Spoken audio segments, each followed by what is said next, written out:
Here we are at the March 17th, 2024 NGL intro, Transforming Judgments as Liberation from Suffering. Thank you. And today is the second session of this topic,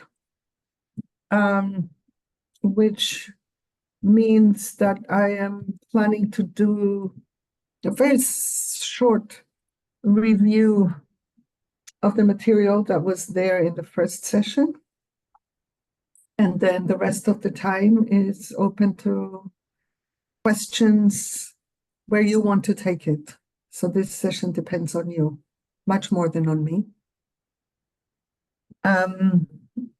And if there are already in easy flow a bunch of questions at the end of my short presentation, then we just go with them.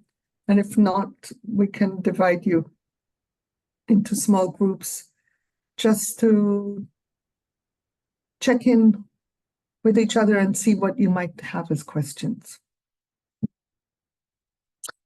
So the particular angle on judgments that this event builds on is the impacts on us of having judgments, what it does to us to have judgments. Not what the impacts of our judgments is on other people. We already know that all too well, and it's very easy to moralize ourselves and should ourselves into, I shouldn't have judgments because then it has impact on other people, blah, blah, blah.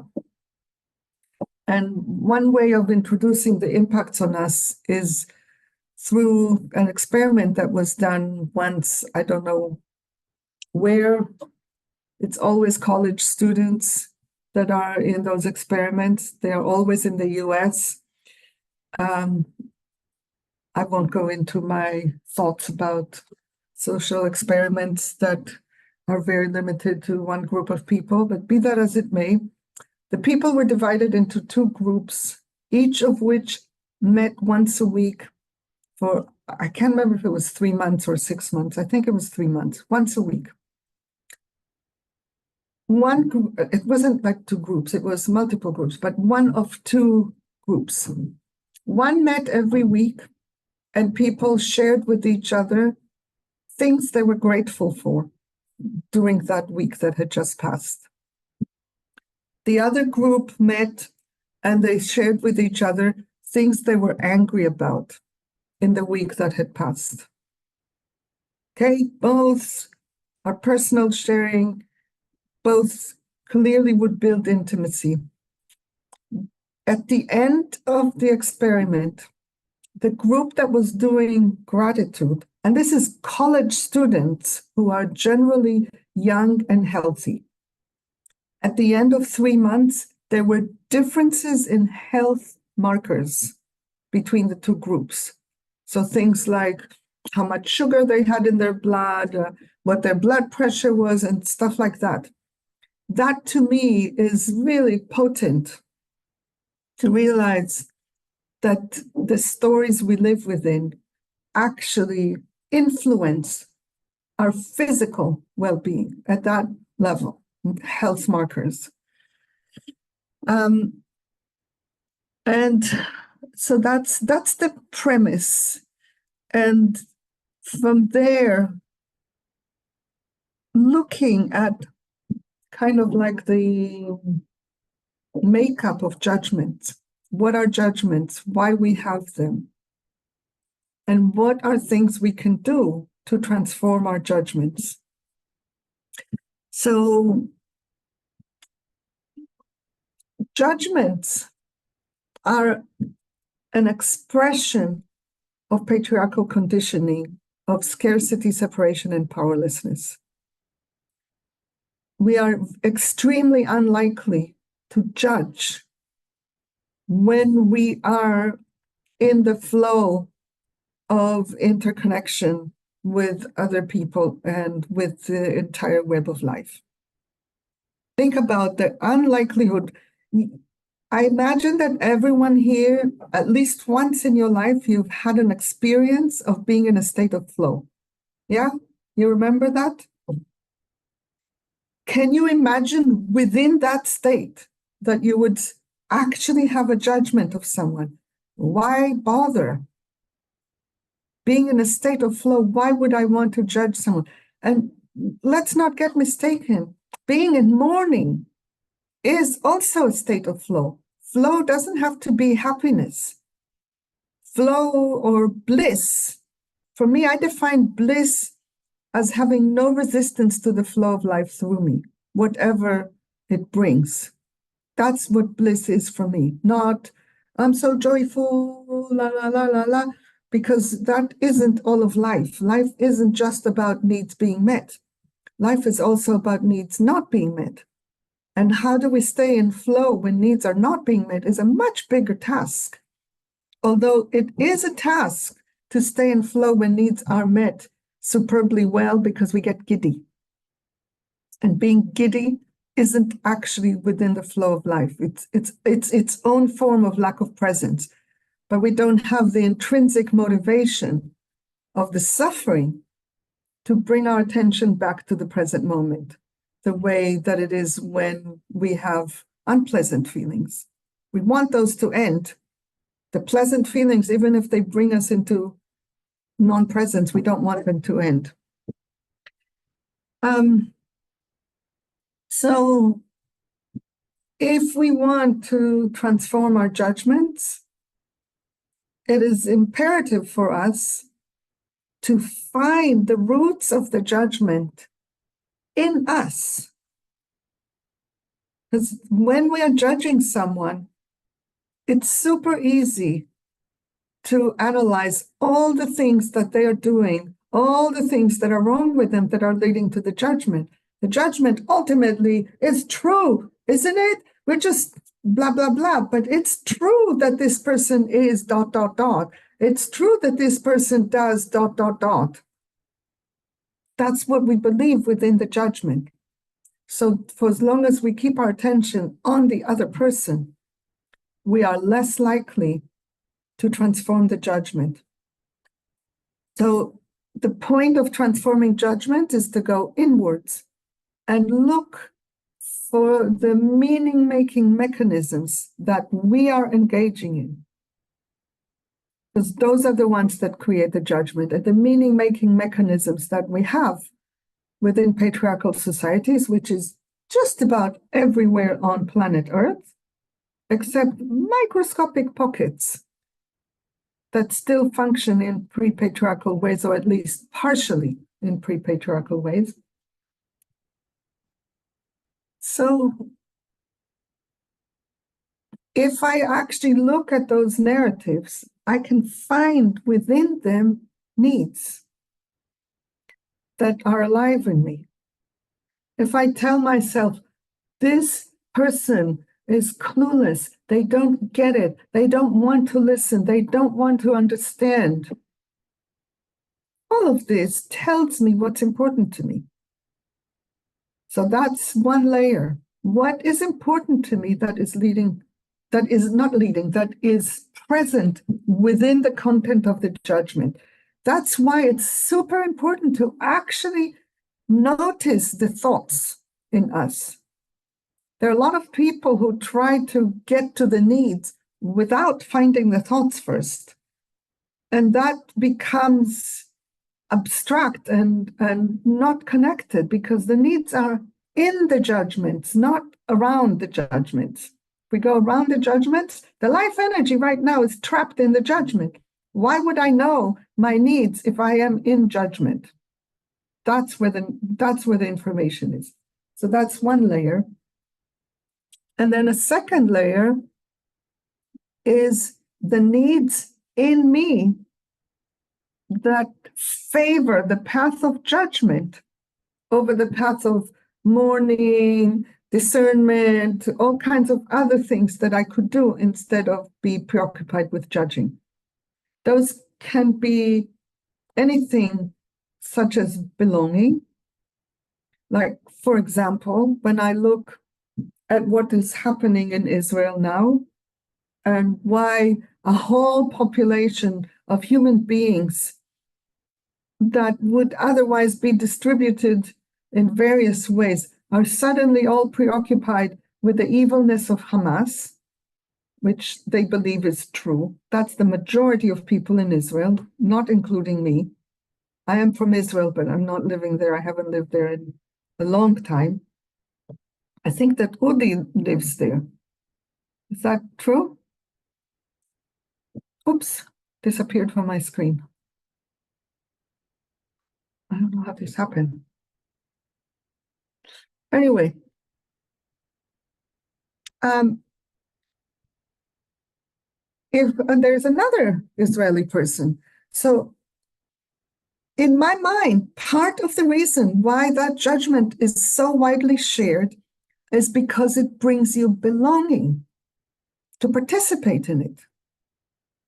And the people that I know in Israel who don't share that judgment get a lot of flack from other people, a lot of pushback, a lot of judgment of themselves. So the belonging is not just a carrot, it's also a stick. That's one set of needs that could lead to judgments. Another set of needs that could lead to judgments is judgments have power and they give me more of a sense that I'm taking myself seriously. So there are a variety of needs that could lead to the activity of judging.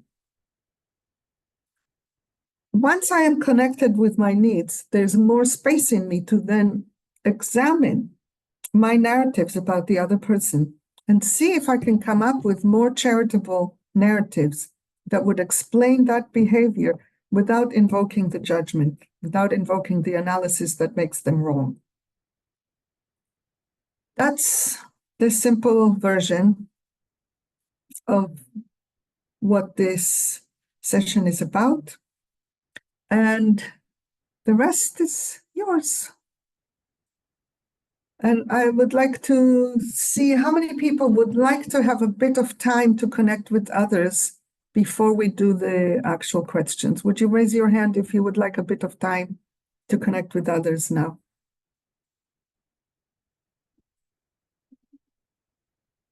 All right, let's do it. It's enough people that I think we will have more energy. How are you? It's been years. Nice to see you. Okay, so Cheryl, can you do it? Actually, not quite yet. So I'll work on that. And I want to just put in a request that I received from someone who couldn't attend, which was if you could define what a judgment is. Okay. Oh, you want me to do that while you finish the groups? I have a question to you because there's a way to assign people automatically to breakout groups, and that takes literally 30 seconds. Yes, I could do that. Okay. And the folks who have requested not to be in breakouts, I will. Oh, I need to, oh, I already went to a different direction. Let me see if I can change that. Okay, so let me address the question. I do not do definitions. Okay. In general, I don't believe the definitions help, although people very often ask for definitions. I think defining something is within the correct, incorrect, true, false, right, wrong way of thinking. And I am much more interested in pointing to things, describing things, saying what I mean or how I use a word than trying to define it. Because when I define a word, it's as if I'm saying, this is what the meaning of that word is. And it's well beyond me to say that. A judgment, as I see it, is a combination of assessing what a thing or a person is and combined with putting a value judgment of it as to whether that is a good thing or a bad thing that the person is that way. So, for example, The simple thing of saying she's very generous is actually a judgment. I am assessing this person as generous, and I am clearly assigning a positive value to it. So this is a positive judgment. In a similar way, if I say she's stingy, then I'm again assessing what this person is and assigning a negative value to it.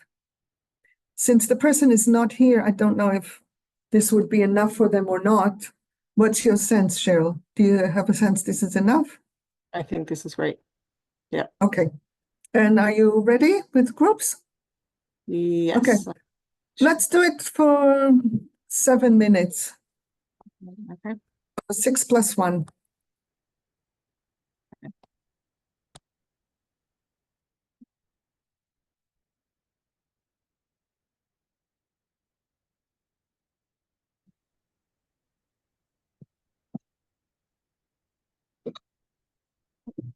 Okay.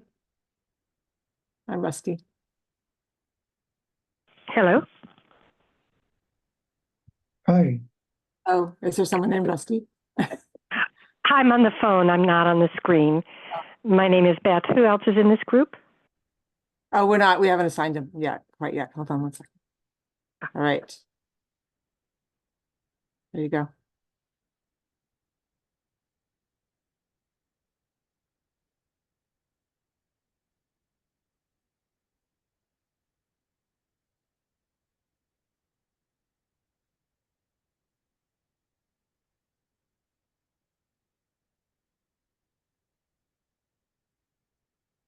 For questions. Excuse me. Welcome back.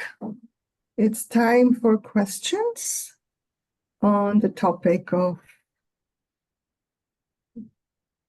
transforming judgments as a path of liberation from suffering. And I would like, as always, to prioritize people who ordinarily put themselves last, who don't ask questions, who doubt themselves, who let others ask questions, and invite those who easily have questions to see what you can learn from listening to others' questions. So kind of like shifting how we generally orient to things. With that, floor is open.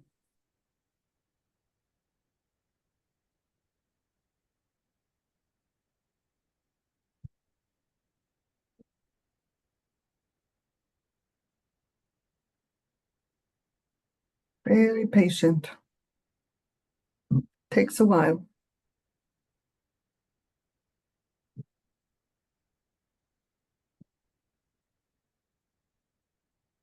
You have a question somewhere in you. So I'm seeing Noor, and it would be a big stretch of the imagination to think of Noor as someone who doesn't ask questions with ease. So I'm going to go with Kate first. Hi. I've just had a very exhausting time with someone whom I invited to pick me up on my language every time I made a judgment. And I got to the stage of being hemmed into a box to the point where I had to leave contact with this person. In particular, I was saying things like, oh, I really like that. And she was saying, that's a judgment. And what's your opinion on, she did not see judgment. I've always thought of judgment as a way of thinking about one's needs. She just doesn't see that, just doesn't want them made at all. And I feel very sad that I've had to move away. First of all, you haven't had to move away. You made the I've choice. chosen to move away. Yes, I've chosen to move away. Yeah.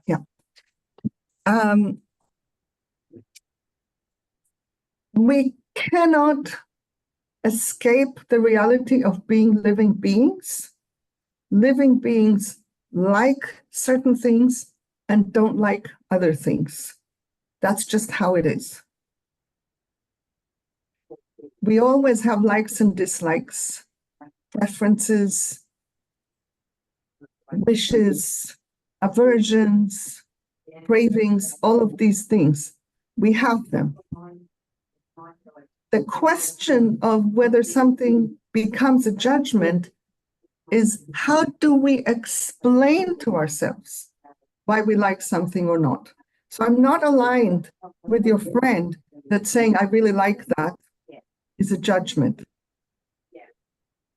If you were to say, I really like that, it's magnificent, then I would say it's a judgment. You see the difference? The it is a very, in certain sentences, it is a great marker for us stepping into the position of God to say what something is or isn't. No one can take away from us the visceral lived reality of liking or not liking something. So I'm wondering if this is helpful to you. Yes, thank you.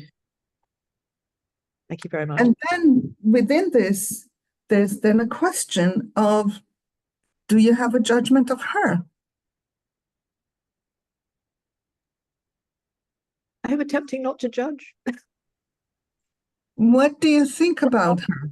When you tell yourself, I've had to walk away, what I tell myself that I do not have the capacity to manage the level into her paradigm.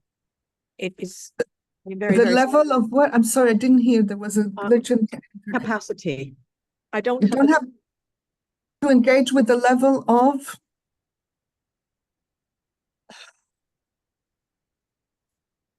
Okay, this is a judgment. It feels like language policing. Language policing is something that would fall within the category of what I would call a judgment. Yes, me too. Yeah. Okay.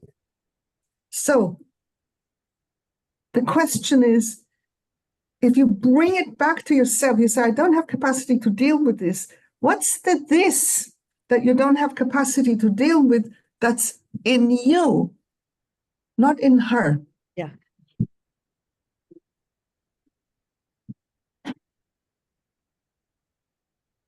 And let me know if you want to guess. Sure, make a guess. Yeah. My guess is that you want to have enough freedom of flow of expression to where you can breathe while engaging with another person. Yeah. So that learning and integration of where you might want to shift your language or your thinking is within capacity for you. I'm guessing that's the real need. Yes. Yeah. Because if your capacity was higher, you might be super grateful for what she's doing. I was to begin with, for sure. Mm-hmm. Yeah. Yeah. So it's like it's faster than your capacity to integrate. Yes. Yes. You see how that releases something? Yeah. Because within that, I can also see that you can tell her, instead of walking away from her, you can tell her, try to make an agreement with her. You can say, for you to talk to me about everything that you experience as a judgment is beyond my capacity.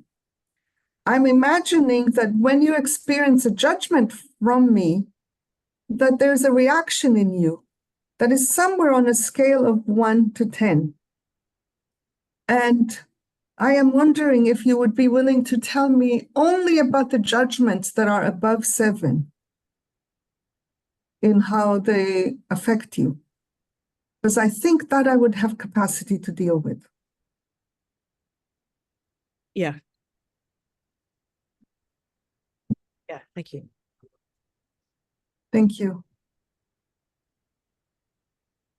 I am wondering if I'm seeing 3 hands, and I'm imagining that these are new questions, and I want to see if there's anyone who has any follow-up on this question before we go to a new one. If there is anyone with a follow-up, Mine's a follow-up, Miki. My name is Yuli. go for it. Hi, and thank you, everyone. Miki, you said something right at the beginning in response to Kay, and I missed it. There was a distinction between I like that is magnificent. I like that it is magnificent, something like No. that. No. The distinction was between saying, I really like that, and saying, I really like that because it's magnificent. It's like attributing my reaction to what the thing is rather than to me and my meaning making. So what does magnificent even mean to me? Maybe I would say, I really like that when I see this, I experience awe. I'm still within me. I'm not saying anything about what it is. Does that help, Yuli? I think I need to spend some time with it, Miki, because I think it's highly likely important. So I will sit with the words and work with it at the moment. Thank you. I am imagining that if you're willing, I would like to stay with it a little longer because this shift is one that many people struggle with, not just you. Okay. So I'm thinking if we stick with it, it may help others, not just you. Are you willing? I am willing. I'm having just a block on it. So maybe I need you first, if you could, to say it very slowly. I'm wondering if we take another example. Sure. Let's take a real example from you, because I can only go so far in the abstract about something Okay. being magnificent. Do you have anything that you have a very clear assessment of, something that you either really like or really don't like, that you have some thoughts about? Doesn't really Yeah. matter what it is. Yeah. Okay. I have clear feelings about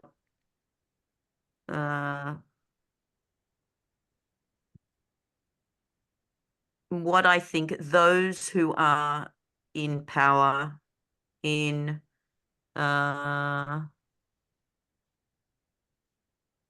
we could do Israel, we could do the capitalist state, those who are in power, their capacity to cause harm, even if they're unwilling of they don't realize maybe what they're doing, but that harm is being caused. So I'm pretty clear that that is an existing state in the world. Okay. And what do you tell yourself about these people? I'm very sad for them. That's your feeling. Do you have any thoughts about them? It may be that you don't actually judge them.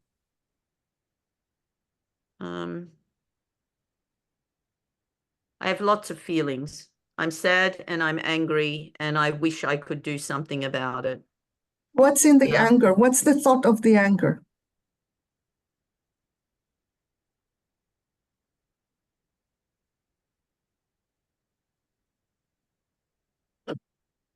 I'm not sure, Miki. Yeah. Let me try to make one up. Are you angry at them for not seeing the harm that they're doing and being cavalier about it? Yes, and I'm angry that and sad for them about the lack of access that means to choice for the vast majority of human and more than human beings on the planet. Perfect. Now we know you actually made it really easy. You have strong feelings about it. And the last thing that you said is the actual source of the strong feelings, is the depth of your longing for living beings, everyone within the web of life, to have access to choice about how they live out their life. Yeah. That's the source of it. When you are connected within that and stay connected within that, you will not have anger. The anger comes from, and they are not doing what they should do to make that happen. So what makes for a judgment is the thoughts about the thing. What releases from the judgment is finding the actual passion, longing, need, vision, purpose that live in you that have nothing to do with any one particular person. It's what is of meaning for you. When you make that move, you release yourself from a judgment. Do you see it now? Yes. Yes. Thank you. And the way that you spoke about it tells me that you're about 70% there with this particular one. Okay. You just need to be rigorous that whenever you find yourself thinking about them, you ask yourself, what is actually important to me that is at the heart of this? Yeah. Yeah. I'm grateful. Thank you. Now, to check to see if I was accurate in my guess that this would help others, would you raise your hand if my interaction with Yuli was helpful for you? Okay, quite a lot. Not everyone, but enough people that I have a sense we made a choice that supported the whole. You see? Is that a relief? Great. All right. Take down your hands unless you actually have a question. And are any of these still follow up within the same thread? My question is, Go for it. this is Dara. Thank you. And it goes back to, I think, the first person who raised this issue. I apologize, I'm not blanking on the name, Kate. but Kate. Kate, thank you. So you had said in the response something about, so Kate felt that she was, being her language was being policed, and I heard you, Miki, make a suggestion about that maybe her friend might consider that her reaction might be on a scale from 1 to 10, and that and what I didn't catch was whether to encourage her to share everything that was like up to 7 or 7 and above, like 7 and above. 7 and above. Okay. So it was really to reason, limit the number. Yep. Yes, to limit the number and to distribute the absorbing of impacts. Because the way that it was done, which is that she says every judgment everything that she thinks is a judgment, puts all the impact on Kate. And it's beyond Kate's capacity. And maybe if we put it at 7, it will distribute the impacts in a way that will be within capacity for both Kate and her friend. We don't know until we try. Clear, Darren? Yes. Thank you very much.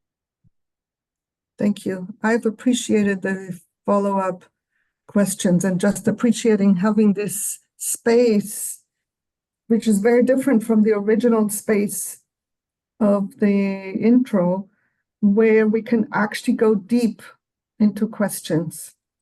All right, I'm going to go to the next thread, which is Noor. Well, mine is a follow-up question, Miki. Okay, go for it then, Nini. Yes. And I do want to close this thread because any thread that we start with, we can basically stay with for a very long time, and I want to have multiple threads. So I want to know if it's actually an important question for you, this follow-up. It's an important expression. Does that Okay. work? Yeah, I'm very grateful for this whole exercise because for 15 years in my life, in my most formative years, I was in a cult. And I see that this practice that you're doing is diffusing the capacity of NVC becoming a cult. And I'm extremely grateful. I would like to know how that landed for you. I don't actually understand it. Why? I spoke English.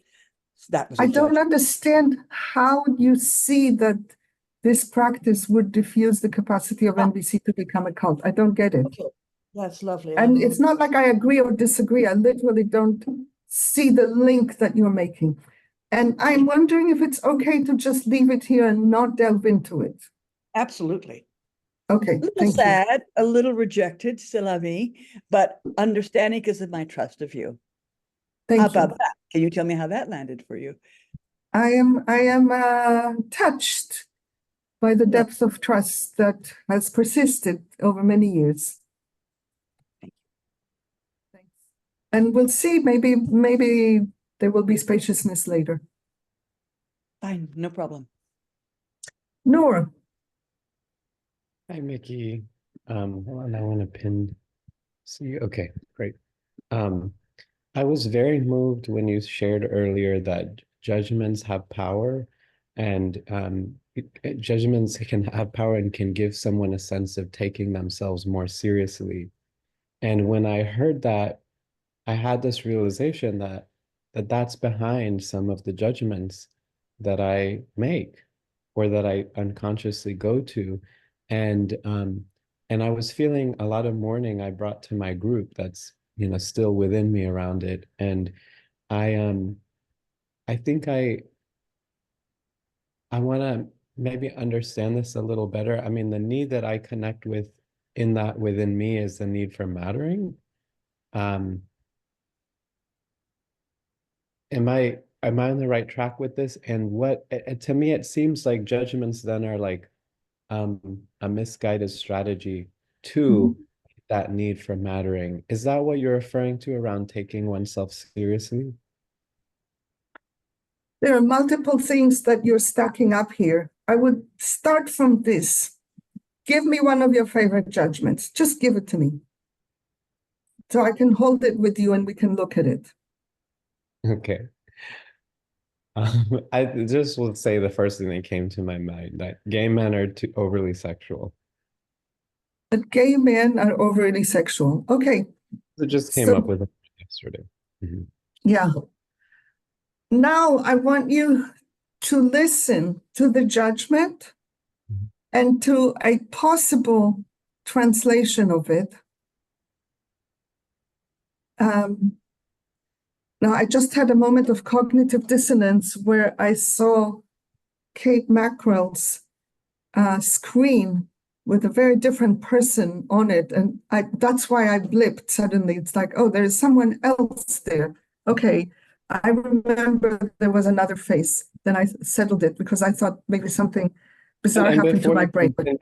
Before you continue, Miki, I know you know this about me, but in case others don't know, I just want to say I am a gay man with this judgment. Yeah. Okay. You do not have to be outside of a group to judge it. No. It's not a prerequisite. True, very true. Otherwise, no one would come up with the phrase a self-hating Jew. Wouldn't be possible if people could only judge people from outside their group. Okay, so I want you to hear the judgment and then hear a possible translation of it and tell me the power that it has or doesn't. Okay. And I will actually on purpose do a translation that is basic NVC, much more basic than I would ordinarily use. Okay. So wait, you're asking me to tell you which one has more power, the translation? The judgment or the translation. Got it. Just hear it, and I'm inviting everyone else to hear it too. I think that gay men are overly sexual. Okay. I have a need for authenticity. Hmm. Yeah, the second one for sure. Is more powerful? You're ruining my theory. I'm so sorry. I think I was thinking at a heart level. It was poignant to me. But the first one sounded more emphatic and authoritative. But the Exactly. second one moved me at a heart level. Yes, it's a different register. It's a register that we're not familiar with, that doesn't feel powerful until we have taken some steps on the path of liberation and we get what actual deep human connection can do. So if I say, even to myself, I have a need for authenticity, it would feel weak relative to gay men are overly sexual. Yeah. That weakness is the power of the soft qualities. So I have Now it gets even more powerful when I go beyond basic NVC and say something like, I'm so longing for gay men to have a broad range of expressing their love and their beingness that includes sexuality and isn't limited to it. I so resonated with that. Thank you for that. That was a gift to me. I love how you translated that. That was more resonant than your first translation. Yes, because the first one is part of the issue, is that when people first learn NVC, they have that one Okay. as the alternative to the judgment. It's like, no way, I'm not going to take this one. It doesn't actually say what I want to say. It doesn't have any power. Leave me alone. Gay men just are overly sexual. Listen, is this why you suggest not limiting to one needs and filling out needs to multiple words? Okay, I think I'm following you now. And when can you say what you said again? Because you didn't actually say authenticity. You just described, right? The longing. Yeah, So not when we do it in that way, it's not that it's going to be something from the list. It's just it's like filling it out, correct? yeah. Yeah, Okay. the need in there is authenticity. Yes, right, right. And I'm also hearing like, I don't know, it's like to live more fully, to not be limited. I mean, I don't know what need I would put for that. And I want gay men to have total access to the full range of human expression. okay, beautiful. Yeah, I really like that. I don't want that only for gay men. I definitely want it for gay men. Yeah. Um, this is so helpful. Thank you so much. Can I ask you a follow-up question? I don't know. I would like to ask. I Once you would try, I will know if you can or not. well, I have this tendency to kind of give my power away and do it in that way. But let me just say, I would like to ask a follow-up question, and then you can tell me if it's appropriate now or not. No, I'm not going to tell you if something is appropriate because then I will be making a judgment. Okay, fine. You can tell me if it's within capacity or within purpose or not. There you go. Now we are together. Now we are co-holding. You see? Yes, that's true. Now we are that's a good point. I had just given my power away to you as a teacher to be able to say, okay, thank you. I'm honestly still working on that, Miki. I Yeah. know. Yeah. And the antidote to giving our power away isn't ignoring the other person, which is what people do. Oh, okay. I'm not going to ask you, can I ask a question? I will just ask a question. But that's still not in relationship. Many people do that. That's still not in relationship. In relationship is what you did. I would like to ask a question. You tell me if it's within a capacity or purpose for you. Thank you. Simple. Thank you. Because the first way I did it, I did the opposite the opposite thing you were saying is I was like, okay, no, let me just say it, and yeah, I like that. This is the middle way that you were saying. I love that. Okay. Really nice.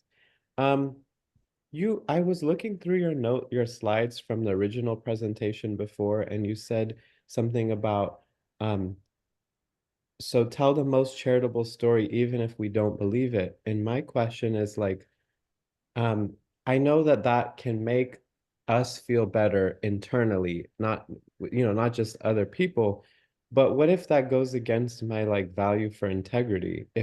Particularly the part, if I don't believe it. Two things. One is there's a learning humility. Somewhere we cannot let go of judgments if we still secretly believe that we know what is true. Okay. How if I know what is true? Okay. I see what happens when I live in a certain set of stories and make my choices from within those stories and see the results. I like them a whole lot better than when I make my choices and live from a different narrative. Okay.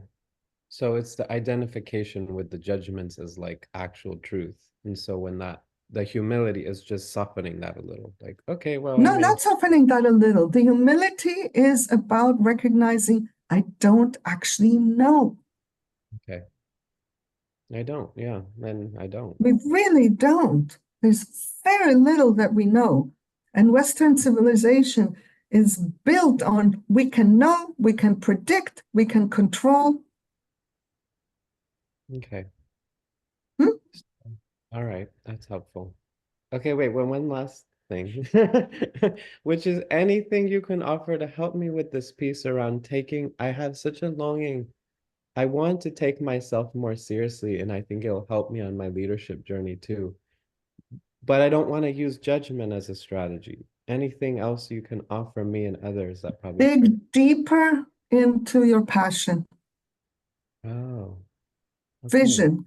Get the power from vision, not from rightness or control. Okay. I like that. Thank you. Thank you.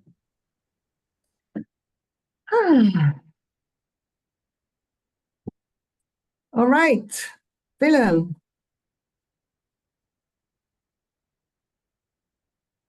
Willem? Not hearing me.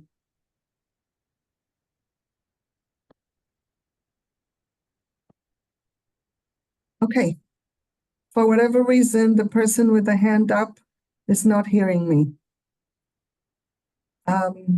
I think he's doing something else, not looking at the screen, waiting and not hearing me. So is there anyone else with any question? Anything you're thinking about? Comment? Ascaldea, did you have your hand up earlier?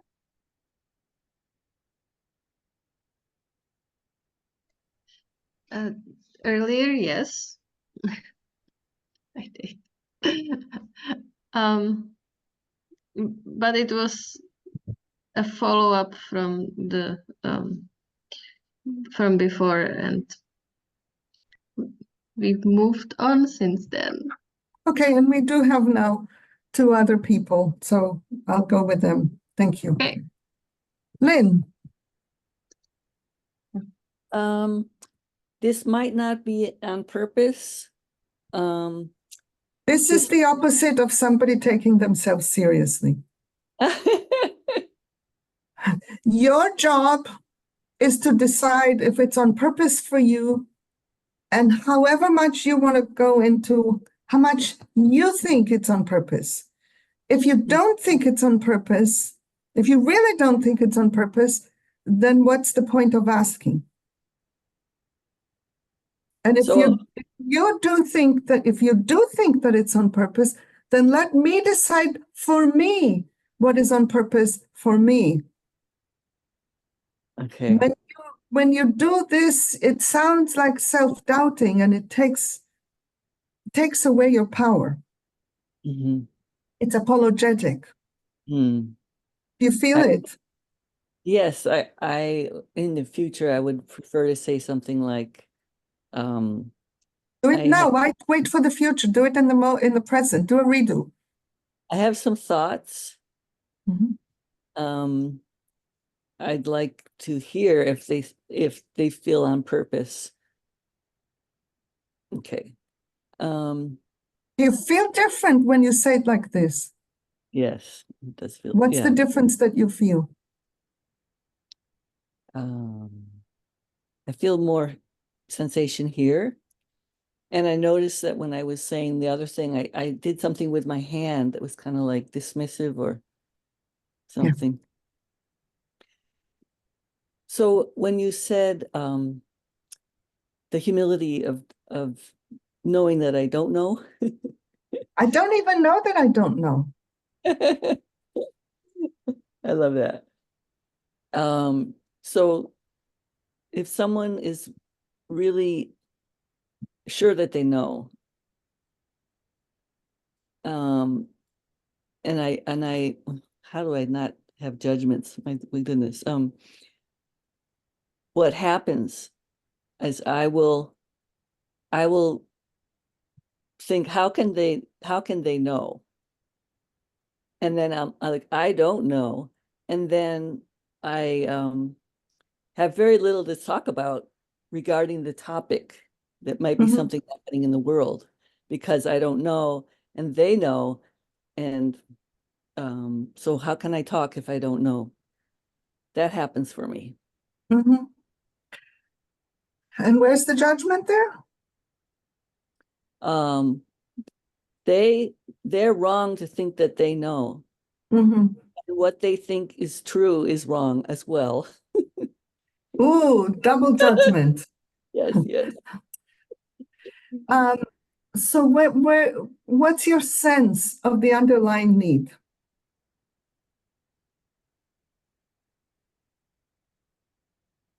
My underlying need of they're wrong is Not about the content. The content would vary.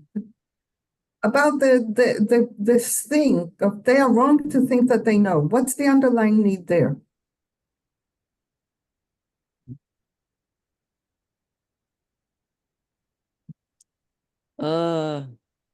humility.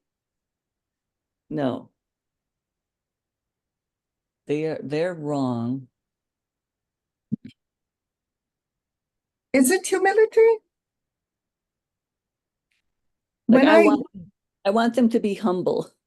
if they were humble, what would that give you? Um, This is acceptance.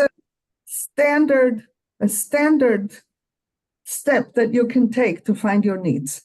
It would give you acceptance. Yeah. Don't Acceptance. understand. I have different ways of thinking, and the other person is accepting that I have other ways of thinking instead of judging me for being wrong.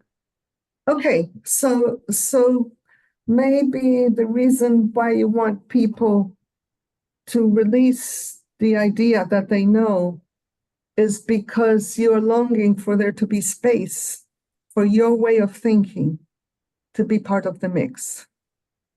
Yes, I like that. Yeah. Yeah.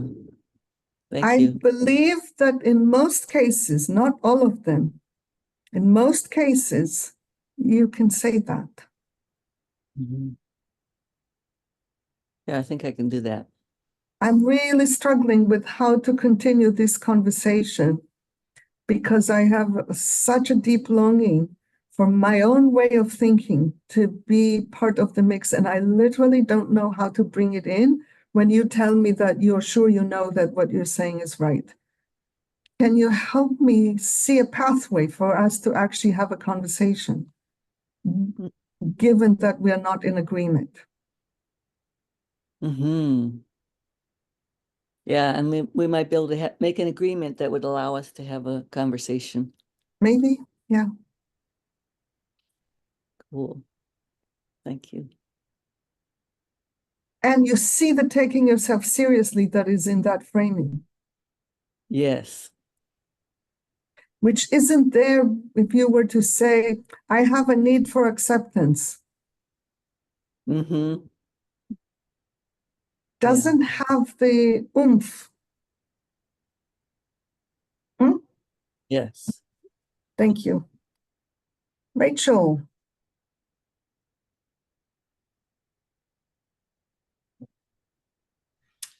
Hey, it's kind of a continuation of the one before, not this one just now. But I suddenly realized when you said,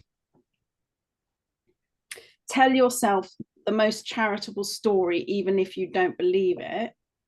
I just saw a lot of times where my judgment is naive because I told myself a more charitable story about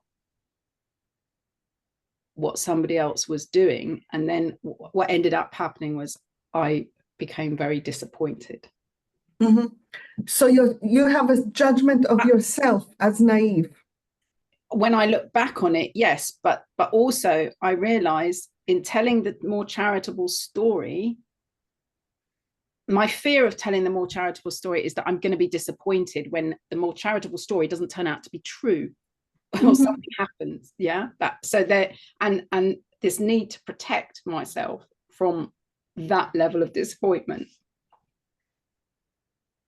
Oh, there is a big well of grief there.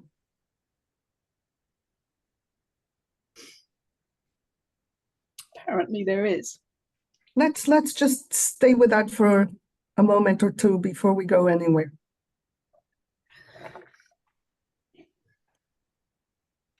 No rush to say anything. We're just going to be with you for a moment while you let this grief wash over you.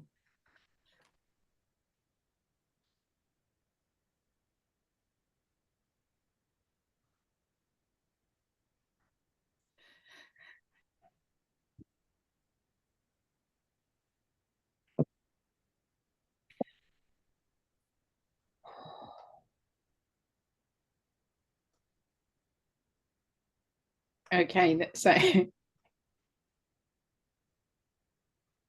soon as you said let's make a moment or take a moment for it, I had this flashback to all the times. Okay, I grew up without my father. He lived across the Atlantic. I was born in Trinidad. He lived most of his time in Trinidad or Canada, and I was in England. And he would say after I saw him, so that he would see, I'll see you next year, honey. Right. And he never, ever saw me next year.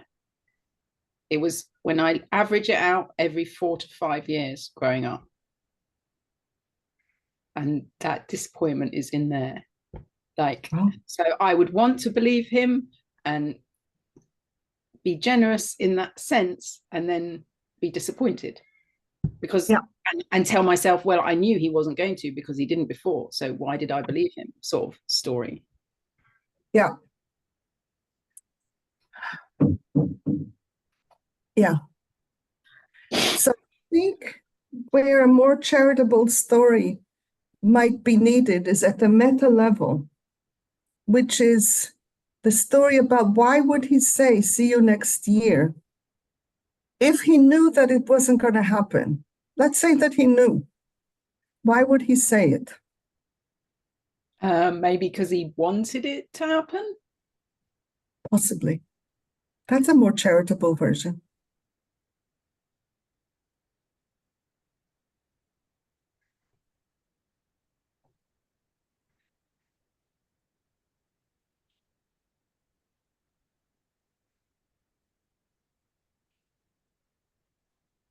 I think I have a really big story about how he didn't want to spend time with me or us.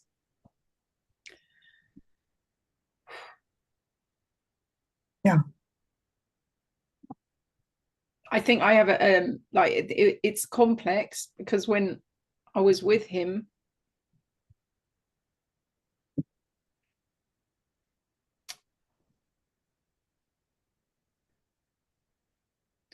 there were, I want to say, lots of juicy moments or lots of warm moments. And I think the child part just doesn't understand why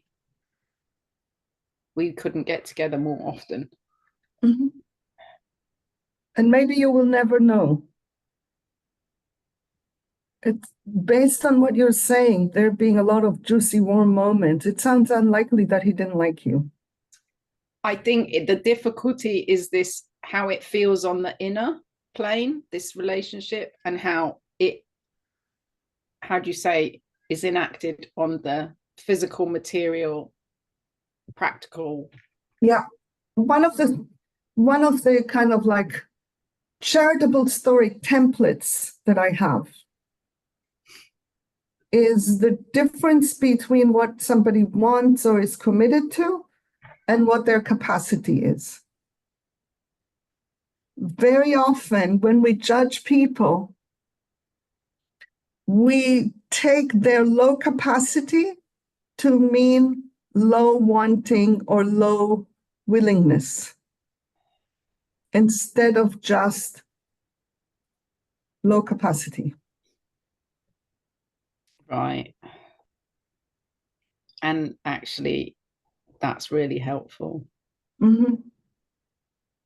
Yeah. Thank you. Mm-hmm. Another template for meaning making is the person really wants this, and there's something else that is so important to them that it interferes with doing what they want.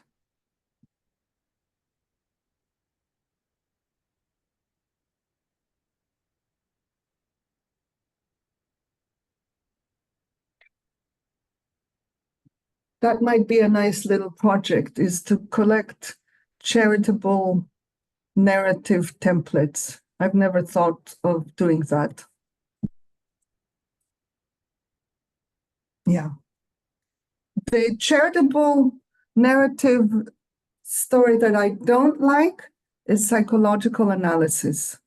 I don't want to get people off the hook because by pathologizing them, that kind of shifts it from one layer of judgment to another. Yeah. Thank you. Nitish, is this a follow-up or a new thread? Yes, it's a follow-up. Thank you. I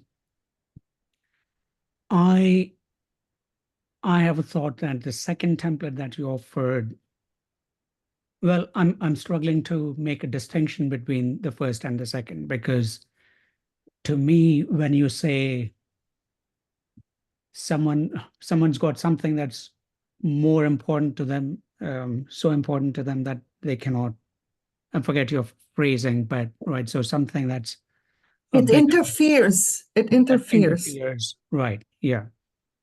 Right. And I'm thinking that it's either the same as the question of capacity, but it's just that it interferes, their longing for something else interferes with. I'll give an example of this one. Many years ago, like almost 20 years ago, I had a conversation with an NVC person in the US. I was living in the US at the time. And one of the things that are going on in the US regularly is arguments about the healthcare system. And we were having a conversation, and we ended up boiling it down to, for simplification, 3 needs: care, access, and autonomy. At the time, I didn't know what I am about to say now, which is there's no reason in the world not to have all 3 of them in a healthcare system. No reason in the world. There is no opposition between care and autonomy, between access and autonomy. It's framed within the US discourse as if you get one or the other. So then you end up having to choose. Autonomy is so important to me. I can't have both autonomy and access, and therefore I will give up on access so that we can have autonomy. So yes, I think you're accurate. There is a capacity lens applied in this one, and it's a particular capacity of lack of capacity to integrate multiple things into one. And this is a pervasive lack of capacity of the human species at this time. I think of us as a super low capacity species right now.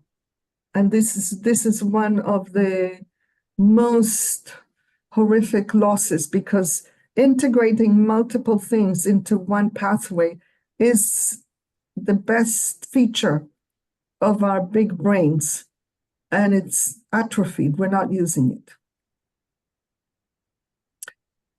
Yeah.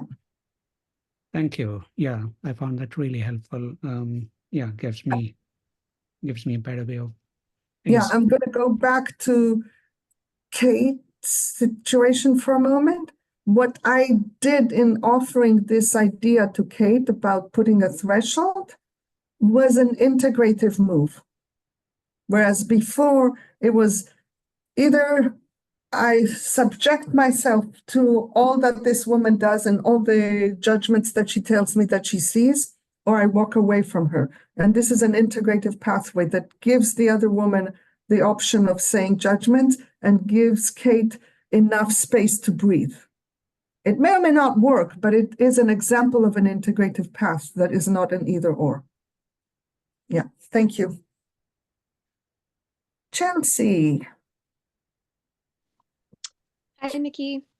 I think something in that and what you were just saying might have helped with this, but I still want to present it because it's still on my mind and my heart. I have a strong need for being in my heart space, and sometimes with this work, and I think where I'm at with it right now, I find myself getting very centered up here in the head at the exclusion of my heart. I find myself kind of running in circles of probably self-judgment and perfectionism of, am I doing this right? Am I phrasing this right? Am I still coming from judgment? And it kind of becomes a self-propelling mess. And I'm wondering if you have maybe tips to share for that, or if you have related to that in some part of your own past experience and how you maybe navigated through that. Thankfully, I've never been a perfectionist. I did not have that particular one to deal with. So I don't have experience from myself. I have a couple of tips, anti-perfectionism tips. One is to strive to do things wrong. Like in every situation, think, what is the worst thing that I could do here? And do that.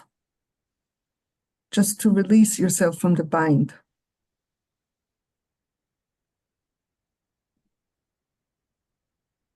And another one is to mourn the impact of it. And look at the longings within you that this doing it right thing isn't attending to. And see if you can find any strategy to attend to those longings. Because I don't actually believe that the perfectionism supports you in being in your heart space, does it? No, that's what I'm saying. Yeah. Yeah, it does. Yeah. Is So what I hear, either of those giving you any sense of traction? I think so. I think what I hear you saying, and kind of pairing this with what you said before, for me, what feels helpful is tapping deeper into the longings and the passion that comes from my heart. And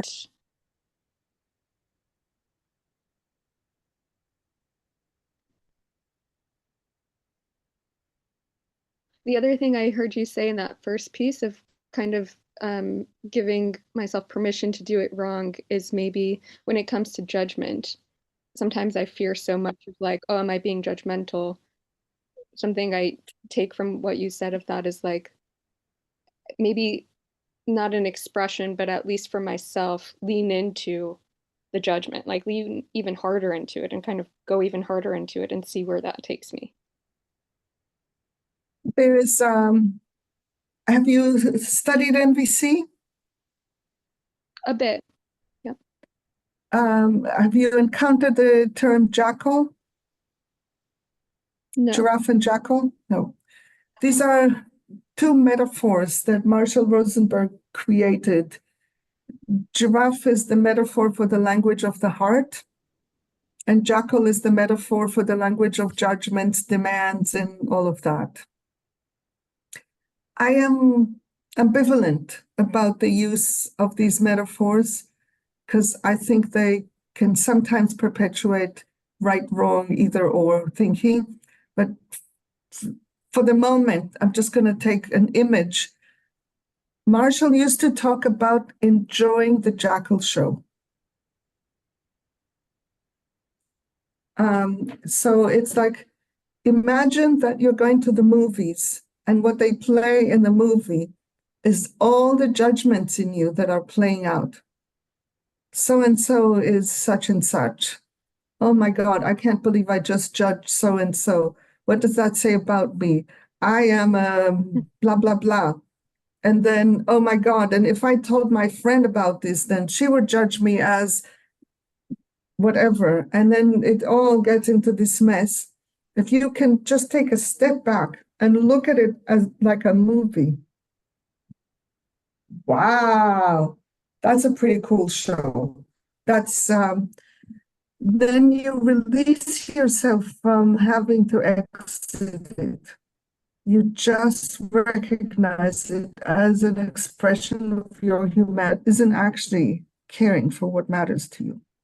All these judgments are not actually caring for you. They create a lot of suffering for you.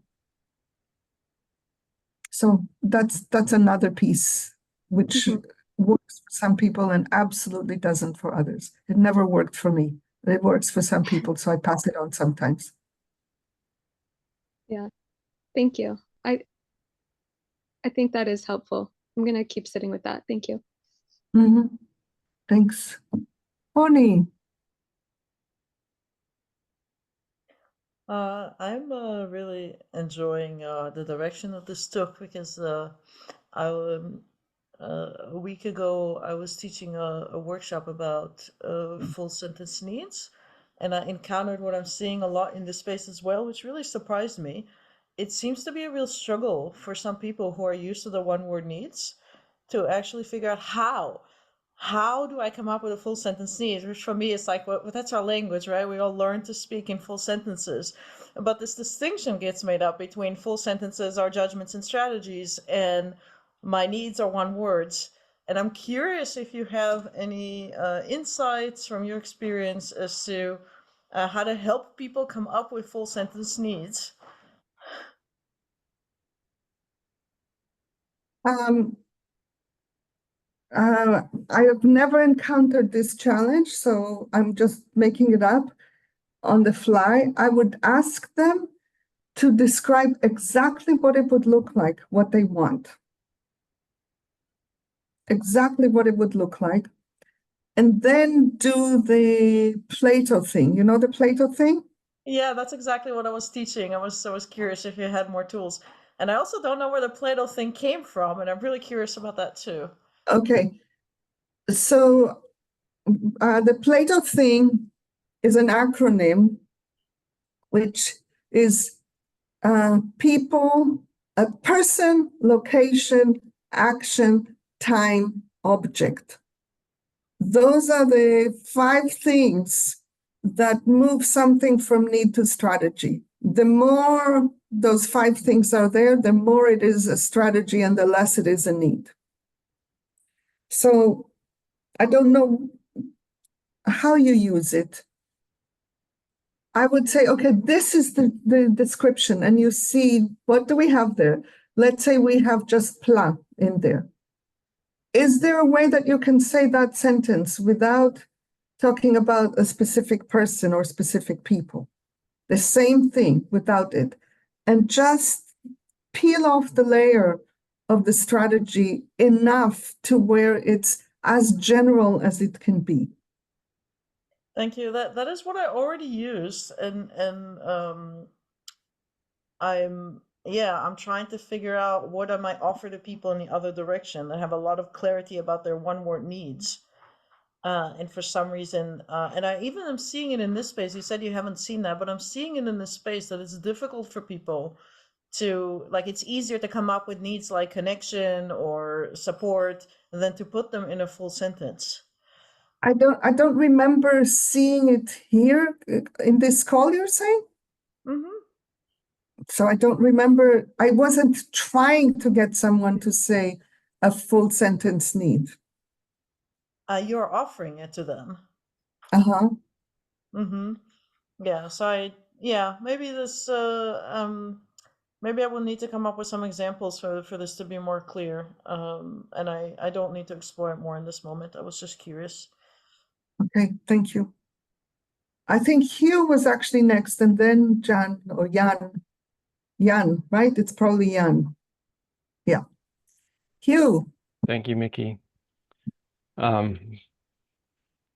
Bringing fear with this.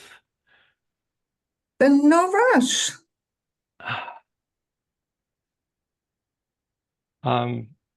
You spoke to Noor and said, so where do you get your power other than judgment, was his question. And you go to vision. And I think that's probably where I struggle the most. It was really hard for me to get on this call. It's like I've had so much enthusiastic vision that I've since judged as idealistic and naive. Mm-hmm. That's the point of vision. Vision has to be idealistic and naive, otherwise it's not vision. Okay, and it falls apart. Or it did for me. Then the issue is not the vision, the issue is an attachment. It certainly is. Give me an example of a vision, of what you mean by vision.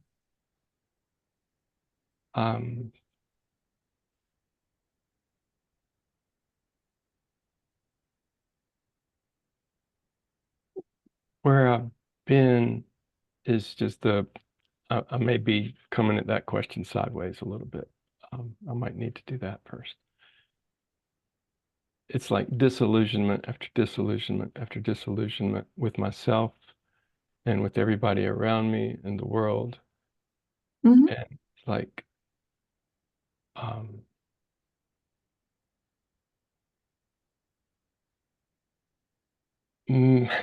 all of a sudden I'm confused. It's like, this is so clear. So here's, I mean, you know me a tad. So you probably can imagine how big my vision is, and how clearly I see where humanity is and how far that is from the vision. You know that. Right. Very well. Yeah. And it's refreshing in an awful sort of way to hear you state it so bleakly and bluntly. Yeah. So how do I pick up myself and go forward? It's my constant question when I read your stuff. So there are two bits that are important. One is actually three. One is really releasing attachment. We cannot do the work if we have attachment to outcome. Then we're doing something else other than the work. Yeah. Because the attachment to outcome is within the thing that we're trying to change. This way. So there was a moment for me quite early on, before I even knew there was such a thing as NVC.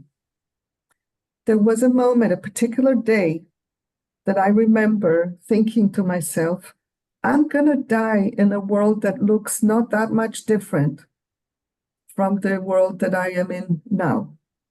Little did it occur to me that it was going to get much worse.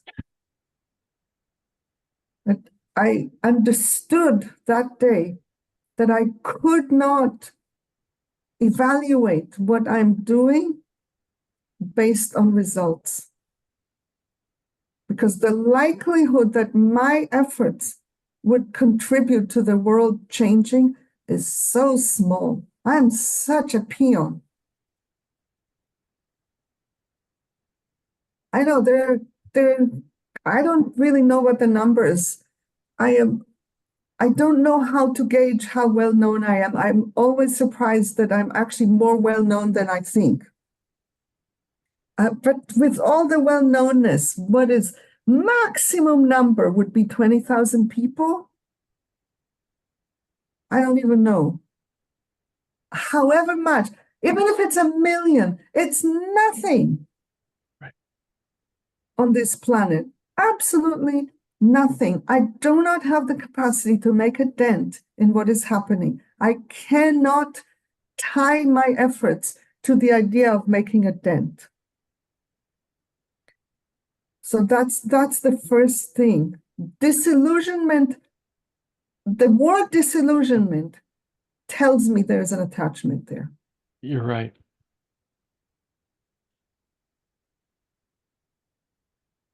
Knowing that hasn't gotten me there. I'm interested in the other two. Morning, morning, morning, morning, morning, morning, morning, morning, morning, morning, morning. That's how I didn't know if I was going to even be able to say what I wanted to say, because that's the only place I know where to go. Morning. Yeah. Yes. And I don't do it. I fight it. It's just like, it's too much. That's what I tell myself. It's too much is patriarchal shit. Say it again. Saying it's too much is patriarchal shit. Of course it would be. For us to get to a different place, all of us would need to experience discomfort. There's no comfortable pathway to a world that works for all, because we have burned the bridges on comfort. We have made comfort a god. We cannot be comfortable and walk towards vision. They are incompatible.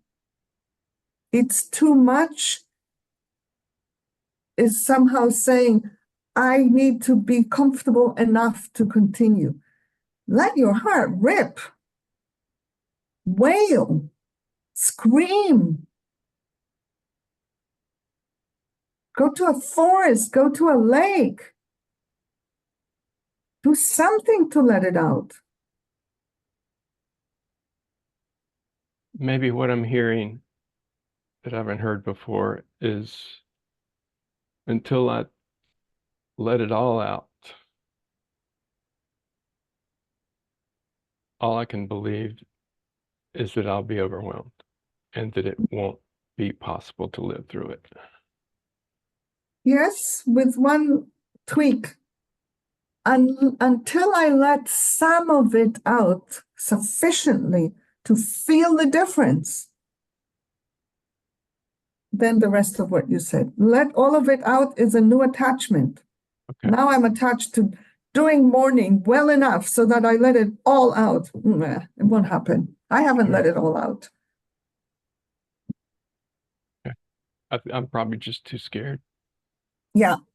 And also, for the most part, especially if you have this degree of fear, you can't do it alone.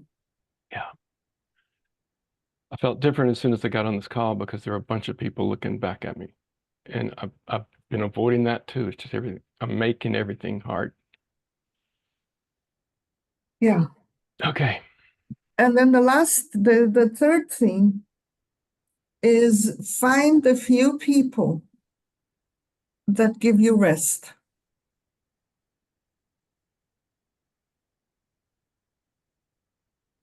Give you rest because they also hold the vision. Give you rest because they also mourn. Give you rest because they're willing to walk the way with you. Give you rest because when something breaks down, they will sit with you to learn from it. Not give you rest because everything is perfect. That won't happen.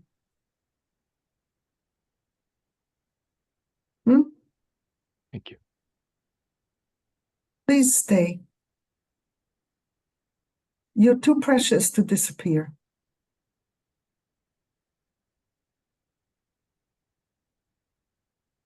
I appreciate you, Miki. Thank you. Yeah. Jan, I think you have a different question, a different thread. Yes? I want to see if there's any follow-up because this was quite a deep journey, and I want to see if anyone is part of it in some way and wants to comment or ask. I also want to ask anyone who is willing to keep your camera open. It completely changes the experience when people are actually present with us, co-holding the field. It's not me holding all of it. Hello, Miki and everyone. I think I'm really like tired right now, so I want to be off earlier than the time we planned. So just let you know, and yeah. Then, since you outed yourself, would you say something that touched you or that you're taking with you before you leave? Yes. A lot of things like One thing. yeah. One thing is we are less likely to have judgments if we're in a state of flow, which is really rare in our world. So just bring us a lot of compassion. Yeah. And also I think I can send you a email of idea of collecting the charitable narrative template. That's helpful. Great. Templates, multiple of them. Great. Yeah. And I also want to celebrate I do this because I can't imagine I can do this before. Ever. Yes. Yeah. Yes. I Yeah, see will that. I just see the growing disappear. strength. Yeah, because I Yes. see that my presence here is important for you. Yeah. Thank you. Thank you. Bye, everyone. Bye. All right, the follow-up. Krista, are you within follow-up? Yes, I am. Yep. Miki, can you help me understand what you mean when you say that you cannot tie your efforts to the idea of making a dent? Like you cannot tie your efforts to the outcome. Is that because your vision is just so enormous that actually achieving your vision seems impossible? Or is it that you Okay, really let me give you an example. You don't have to agree with me. Okay. In my belief system, in the way that I see things from all the reading and study and experimentation that I have done, there's no livable future with money. Societies that have money are not going to be sustainable societies. We need to shift from money to gifting. Not barter, gifting. That's my belief. You don't have to agree with it. What can I do to make that happen? There's global capitalism. There is the UN. There's the World Trade Center. There is the International Monetary Fund, the World Bank. Who am I kidding? I'm not going to be able to get them to stop doing what they're doing. I'm not. And if I believe that an actual livable, tangible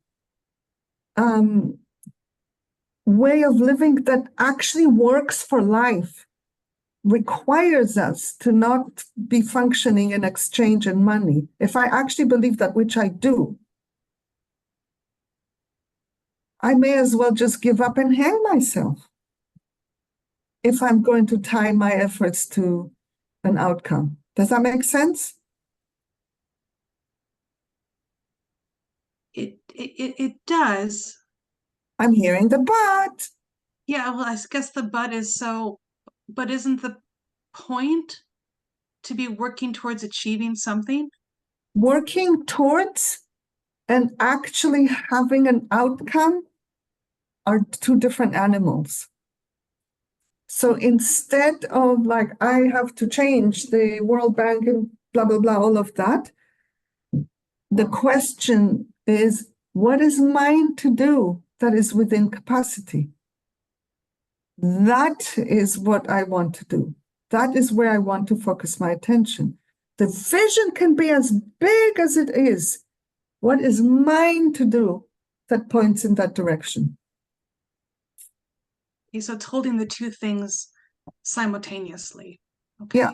And one of the things that are mine to do is to create, along with others in the NGL community, we actually have a working prototype of a global maternal gift economy. It's small, and it works.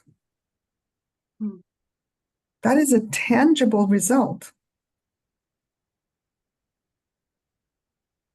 If I look at, does that dismantle global capitalism? Hell no. If I'm still looking at, did I manage to dismantle global capitalism? No. That doesn't mean I didn't do anything. No. I participated in an amazing experiment. I am participating. That experiment continues and grows and expands and deepens. Okay. That helps. Thank you. Thank you. Noor, you're in follow-up? Yeah, I was just saying that what you did with Hugh, really touching on untwisting at the level of commitment, and also with the previous person. I've always been curious what that looks like. Everything you said to me touched on that, so that was very helpful. Thank you. And I acknowledge that many people will not understand what Noor just said, and I want to leave it like that.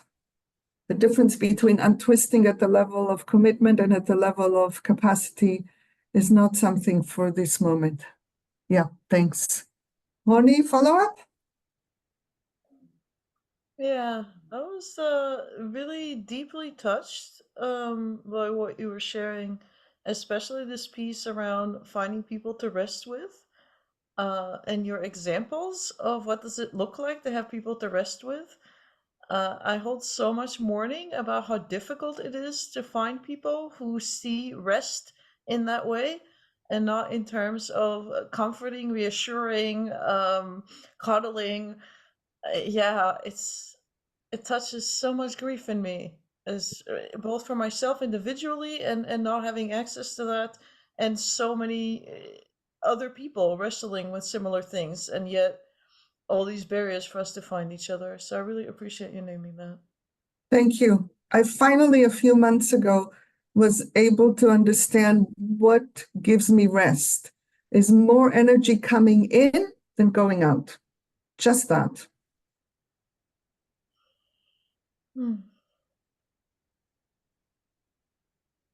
Yeah, and I definitely have growing islands of rest. It's a new experience for me that I didn't used to have at all. Yeah. I continue to seed and we'll see what emerges.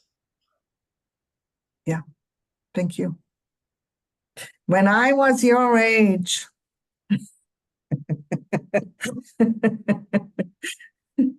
Okay, Jan, I think you will be the last question and then we'll come to closing. Okay, a new topic.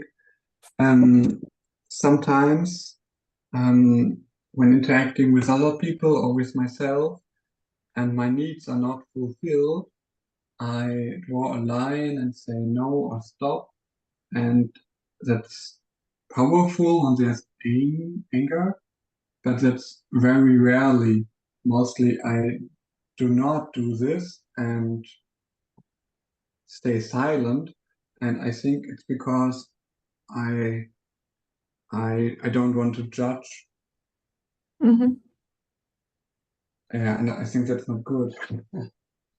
No, you live in a terrible bind of an either or that you have made up inside of you between anger and silence. I wouldn't want to live in that world. This is like epitomizes what I mean by our judgments create suffering for us well before they have any impact on other people. I want you to have a path of asserting your limits, asserting what matters to you, saying how far you will go or not without judging anyone for anything. I really want that for you without knowing you. I don't know if we met before or not, but regardless, I want that for you. Yeah, thank you. It's a terrible bind where the only way I can assert my limits is by being angry.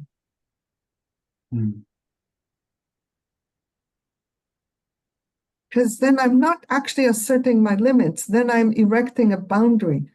So a boundary goes like this: stay away. A limit is this: I won't walk past this line. And that's what this closes the loop with the very.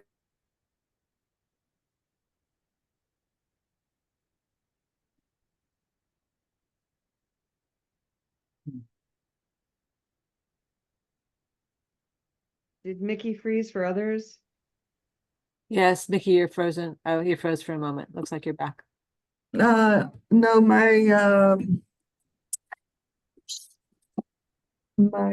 I didn't charge the phone that has the hotspot, so the hotspot died.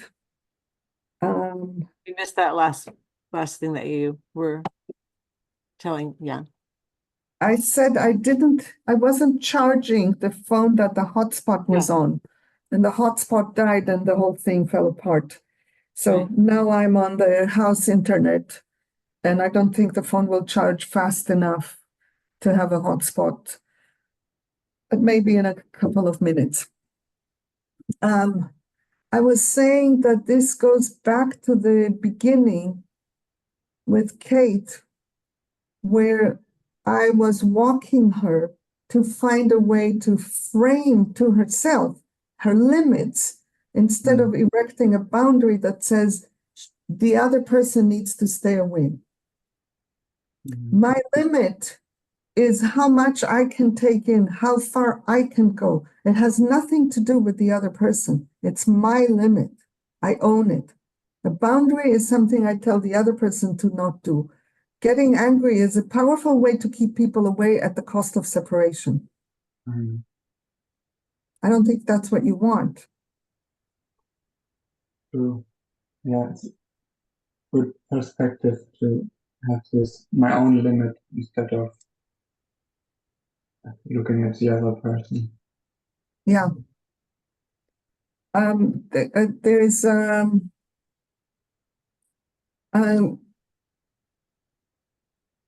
Cheryl, can you find in my list of articles, the article that is about limits and boundaries, and just put the link in the chat? Let me look.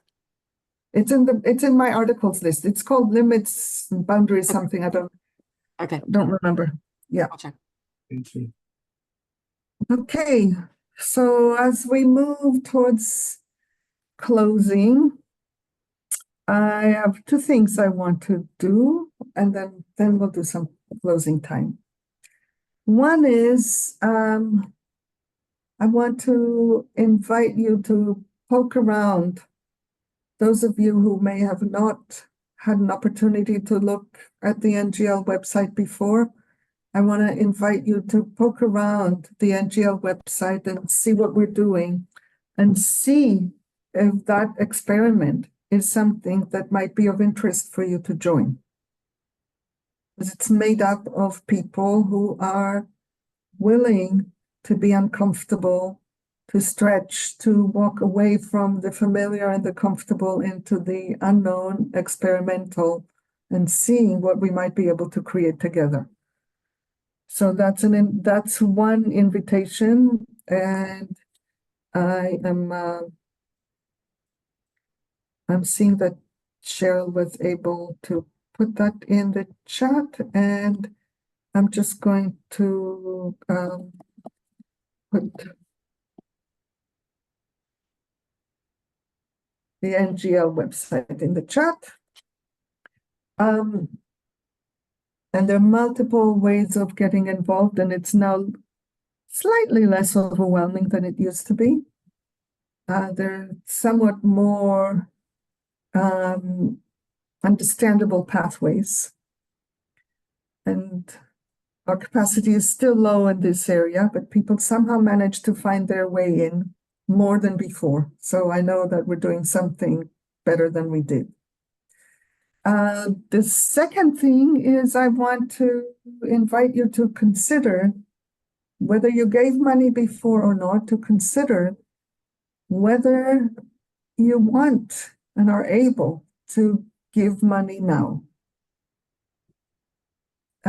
so that our work can be more sustainable than it has been. There's no requirement. This is offered as a pure gift. Doesn't require you to give anything. And if you want to give a gift for the work to continue, you're welcome to do that.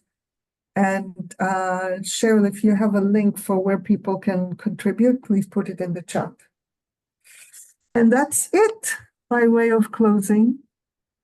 And I want to take now, okay, it's now on again. So I am going to do this to create a hotspot again, because it's a bit more reliable. 1 second.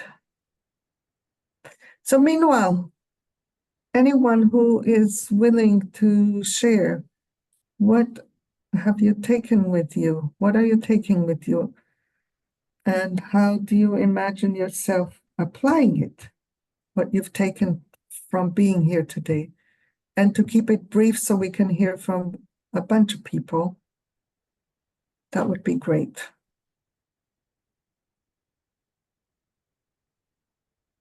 Jane.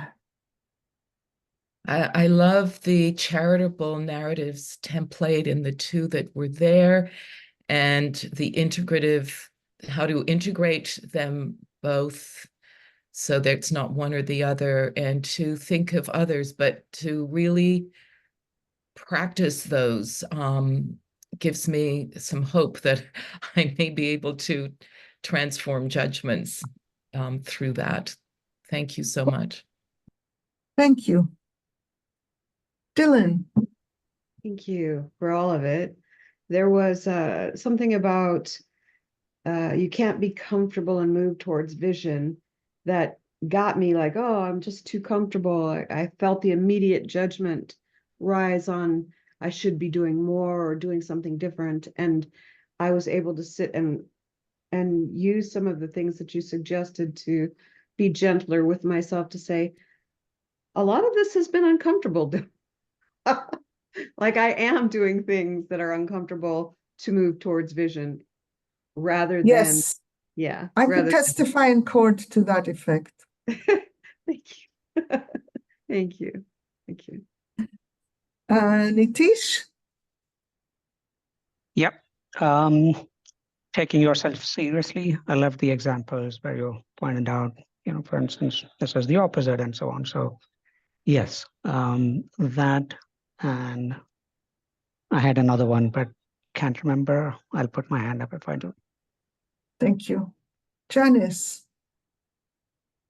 I would say that the overall feeling is like there's been a loosening of a tightness around getting things right and needing to know. It feels like there's just been a loosening and there's spaciousness in me now that hasn't been there for a while. Thank you. Tina. So much, Miki, but the anti-perfectionism tips. Strive to do things the worst way and mourning the impact of the perfectionism. Thank you. Thanks. Amir? Hi, Miki. Thank you. You asked in the beginning, you gave a question of what need do I prefer when I judge instead of a need when I don't judge. I hope that I'm clear. Anyway, I did some work with this and then I realized about one judgment. I prefer I prefer a lot sense of meaning when I do this judgment. I had a lot of needs, all under the headline of meaning instead of connection. I had nothing under the list of connection and all of the needs that I prefer when I judge under meaning. And right now I'm happy with this and I'll continue from there. But this was a lot. That's amazing that you can see that judging gives you a sense of meaning. That's another one. And there's also judgments give us a sense of order, being able to make sense of life. It's a very simple way to make sense of life. Making sense of life without judgments when everything around us makes sense of it with judgment is an ordeal. Yeah, thanks. Thank you. Maureen? Yeah. Please stay. You are too precious to disappear.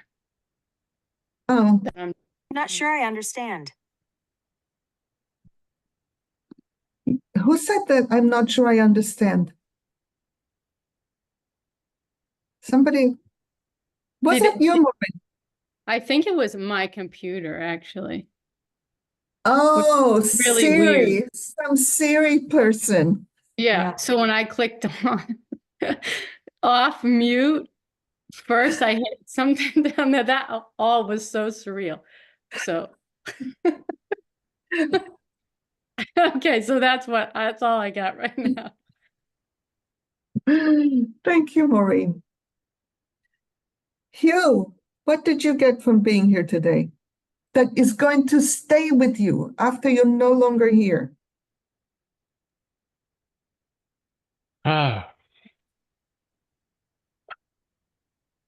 Well, first the confession. I'm doing my self-judgment thing about the patriarchal shit.